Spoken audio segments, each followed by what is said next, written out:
Bueno, y seguimos con nuestra serie Conociendo el Apocalipsis. En esta ocasión vamos a empezar con el capítulo 2, donde está el mensaje a las iglesias que aparecen allí en Apocalipsis. Hoy vamos a ver el mensaje a la iglesia de Éfeso. Es importante que en estos mensajes acá, iglesia, vamos a resaltar 5 ítems bien importantes, 5 cositas bien importantes allí. De estas 5, básicamente en todas las 7 iglesias van a ver, en algunas ocasiones en diferente orden, o tal vez en algunas no esté alguno de los 5 ítems que vamos a hablar. Primero de ellos va a ser el autor, el principal personaje que habla a las iglesias. El segundo va a ser el elogio o las cosas buenas que tiene esa iglesia, que se resaltan las cosas buenas allí. Lo tercero va a ser el reproche, las cosas malas que habla allí hacia esa iglesia en específico. Lo cuarto es como la solución, ese mandato que se manda para poder cuadrar esas cosas malas. Y lo quinto es ese premio, ese galardón que hay si hace ese mandato. Así que vamos a manejar estos 5 ítems en todas las iglesias. Como les decía, en algunas van a aparecer en diferente orden o en algunas no va a estar cierto ítem dependiendo lo que se esté allí hablando. En esta ocasión vamos primero con el mensaje a la iglesia de Éfeso. Esta iglesia es conocida como la que ha dejado su primer amor. Y ya lo veremos por qué. En el primer versículo vamos a ver al actor intelectual de este mensaje, que es Jesucristo. Recuerden que en el capítulo 1 nosotros leímos unas características puntuales de Jesucristo, unos nombres claves, y aquí nos van a servir ya a identificar ¿quién es ese personaje? Capítulo 2, verso 1 dice: escribe al ángel de la iglesia en Éfeso, el que tiene las 7 estrellas en su mano derecha, aquel que anda entre los 7 candeleros de oro, dice esto. Y este es Jesucristo. Este lo vimos allí en la visión que tuvo Juan en Patmos en el capítulo 1, donde nos describe a Jesús. Y aquí es Jesús el que manda este mensaje específico.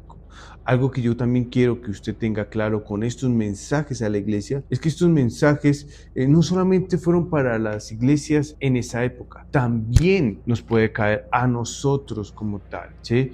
Entonces usted se puede sentir identificado con alguna de las iglesias o con varias inclusive, para que usted vea el mensaje que hay allí y que también usted lo puede tomar. Porque aquí habla Jesús a la iglesia de Éfeso. Lo segundo que veremos es el elogio, las cosas buenas que hay en Éfeso. Y vamos a ver 3 versículos, el versículo 2, el versículo 3 y el versículo 6. Dice lo siguiente, versículo 2: yo conozco tus obras, tu fatiga y tu perseverancia, y que no puedes soportar a los malos, y has sometido a prueba a los que dicen ser apóstoles y no lo son, y los has hallado mentirosos. Verso 3: y tienes perseverancia y has sufrido por mi nombre y no has desmayado. Versículo 6: sin embargo tienes esto, que aborreces las obras de los nicolaitas, los cuales yo también aborrezco. Algo bien interesante que tenía Éfeso es que era perseverante en que se cumplieran las cosas buenas, ¿cierto? Habían doctrinas no muy buenas allí en esa época, como son las doctrinas de los nicolaitas, ¿sí? Y que el mismo Dios también aborrece y que ellos también aborrecían, ¿sí?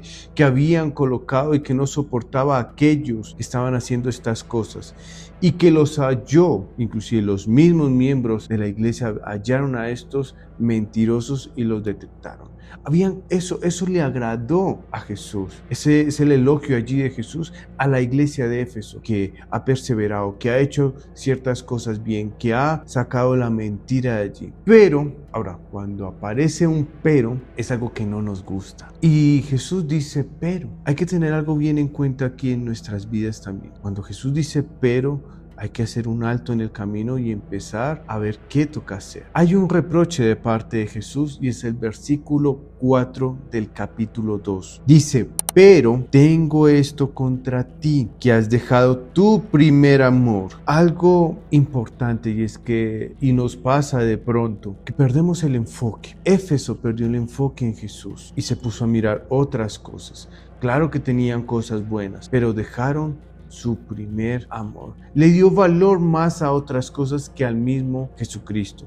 Y usted y yo no podemos también pasar por la misma situación. Mire, este mensaje a las iglesias tiene que hacernos reflexionar a nosotros y no cometer los mismos errores que cometieron estas iglesias. Aquí hay un error: han dejado su primer amor, y que usted y yo no dejemos ese primer amor, quien es Jesucristo, que tengamos los puestos en Jesús. Ese es el llamado que hace Jesucristo a la iglesia de Filipo. Oiga, ustedes han dejado, claro, han hecho esto, muy bonito aquello, esto está excelente, pero han dejado su primer amor. O sea, hay un reproche de parte de Jesús, hay cosas que no le gustaron a él. Lo cuarto que veremos es el mandato, el mandamiento que da Jesús para que ese reproche pase por alto, para que podamos arreglar esa situación. Versículo 5 dice: recuerda, por tanto, de dónde has caído y arrepiéntete, y haz las obras que hiciste al principio, si no vendré a ti y quitaré tu candelabro de su lugar, si no te arrepientes. ¿Sabe?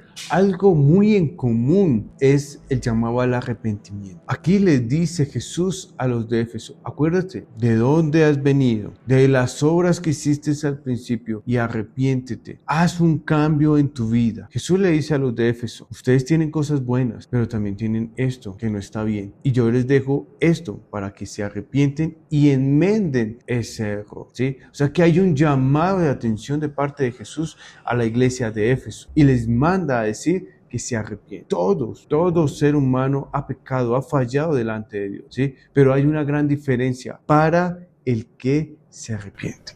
Porque el que se arrepiente tiene un premio, un galardón, ¿sí? Y eso es lo último que vamos a ver de la iglesia de Éfeso. Hay un premio y hay un galardón. Versículo 7. Dice lo siguiente: el que tiene oído, oiga lo que el Espíritu dice a las iglesias. Al vencedor le daré a comer del árbol de la vida, que está en el paraíso de Dios. Ojo, al vencedor, al que venciere, al que cumple el mandamiento que dejó allí en el versículo 5. ¿Sabe? Esto es una secuencia. Vemos que han fallado, pero Dios no los deja ahí morir. Les da una solución y es ese mandamiento. Les dice: arrepiéntese. Ahora, si se arrepiente y cumple con lo que Él ha dicho, les va a dar un premio. ¿Sabe qué bueno es Dios? Y yo diría súper bueno, porque aparte de que hay una falla de parte de nosotros, nos da la solución y aparte nos premia y nos dice: mire, le daré esto si usted me obedece. Es importante, escuchemos a Dios, que atendamos a su llamado y que podamos ser esos que dice ahí: al que venciera. Esta fue la primera iglesia. Vemos que hay cosas buenas, cosas por las cuales arreglar, pero Dios en su misericordia nos da la salida y quiere darnos su bendición.